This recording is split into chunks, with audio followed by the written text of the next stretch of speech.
বায়কল হজরত আনস বিন মালিক রাজিয়াল্লাহু তাআলা আনহু থেকে রিওয়ায়ত তিরমিজি শরীফের মধ্যে বর্ণিত আছে যে নবী করিম সাল্লাল্লাহু আলাইহি ওয়াসাল্লামে সাহাবায়ে কেরাম হলর মাঝে তাকিয়া একজন সাহাবীর জিকাইলা যে বা তুমি বিয়া করিলেইছলে। ই সাহাবী কইলা, হুজুর আমি তো বিয়া করছি না, আর আমার কাছে ইলা ধন সম্পদ নাই যে আমি বিয়া করতাম বা বিয়া করার পরেও আমি আমার পরিবারে ভরণ পোষণ দিতে পারব। তখন নবী করিম সাল্লাল্লাহু আলাইহি ওয়াসাল্লামে ইরশাদ ফরমাইলা যে তোমার কিতা কুল হু আল্লাহু আহাদ ইয়াদ নাইনি? তখন এই সাহাবী কইলা, জি হুজুর আমার তো জরুর ইয়াদ আছে। তখন আল্লাহর নবী সাল্লাল্লাহু আলাইহি ওয়াসাল্লামে কইলা, সওয়াবর ক্ষেত্রত কোরআনের 3 ভাগ করিয়া 1 ভাগের সমতুল্য কুল হু আল্লাহু আহাদ। এর বাদে নবী করিম সাল্লাল্লাহু আলাইহি ওয়াসাল্লামে কইলা যে তোমার ইজা জা নাসরুল্লাহি ওয়াল ফাতহু ইয়াদ নাইনি? তখন এই সাহাবী কইলা, জি হুজুর আমার ইজা জা নাসরুল্লাহি ওয়াল ফাতহু ইয়াদ আছে। তখন নবী করিম সাল্লাল্লাহু আলাইহি ওয়াসাল্লামে ইরশাদ ফরমাইলা, কোরআনে করিমর 4টি অংশ এটা হলো সওয়াবর ক্ষেত্রত। এরপরে নবী করিম সাল্লাল্লাহু আলাইহি ওয়াসাল্লাম ইরশাদ ফরমাইলা যে তোমার কিতা কুলিয়া আইয়ুহাল কাফিরুন ইয়াদ নাইনি? এই সাহাবী উত্তর দিলা যে জি হুজুর আমার ইয়াদ আছে। নবী করিম সাল্লাল্লাহু আলাইহি ওয়াসাল্লামে কইলা যে ই সূরা অর্থাৎ কুলিয়া আইয়ুহাল কাফিরুন ওর সওয়াবর ক্ষেত্রত 4টি কোরআনে করিমর সমতুল্য।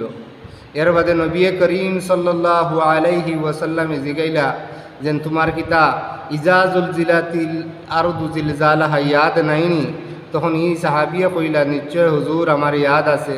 তখন নবী করিম সাল্লাল্লাহু আলাইহি ওয়াসাল্লাম ইরশাদ ফরমাইলা যে ইজাজুল জিলাতিল আরদু জিলজালাহা কোরআনে করিমর 4টি অংশ সওয়াবর ক্ষেত্রত। এর বাদে নবী করিম সাল্লাল্লাহু আলাইহি ওয়াসাল্লাম এই সাহাবীরে কইলা, যাও বিয়া করো গিয়া। ভাই মহতরম দোস্ত আর বুজুর্গ, এই হাদিসের দ্বারা আমরা বুঝতে পারলাম যে মানুষের কুল হু আল্লাহু আহাদ ইয়াদ আছে আর কুলিয়া আইয়ুহাল কাফিরুন ইয়াদ আছে, ইজা জুলজিলাতিল আরদু জিলজালাহা ইয়াদ আছে, ইজা জা নাসরুল্লাহি ওয়াল ফাতহু ইয়াদ আছে, আর হে তিলাওয়াত করে এই মানুষের মধ্যে গরিবী থাকতো না। এই মানুষের মধ্যে গরিবী থাকতো না। 1 নম্বর মাত। 2 নম্বর মাত হয়ে থাকলো একবার কোরআনে করিম পড়িলে যতক্ষণ সওয়াব পাওয়া যায়, 3বার কোরআনে করিম তাকিয়া শুধুমাত্র কুল হু আল্লাহু আহাদ সূরাগু পড়িলে ততক্ষণ সওয়াব পাওয়া যায়।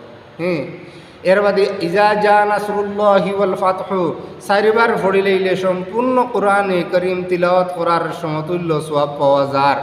কুলিয়া আইয়ুহাল কাফিরুন 4বার পড়িলে সম্পূর্ণ কোরআনে করিম তিলাওয়াত করার সমতুল্য সওয়াব পাওয়া যায়।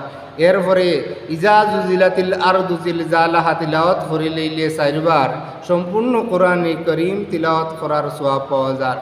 মহতরম দোস্ত আর বুজুর্গ, এই হাদিসের দ্বারা আমরা বুঝতে পারলাম যে এই 4 সূরা যদি আমরা তিলাওয়াত করি দৈনিকভাবে, তাহলে আমরার মধ্যে গরিবী থাকতো না, আর আমরার ফরিয়াল চালাইয়া যাইতে কোনো অসুবিধা হইতো না, আর আমরার ফরিয়াল মেনটেনেন্স করতে সময় কোনো অসুবিধা হইতো না।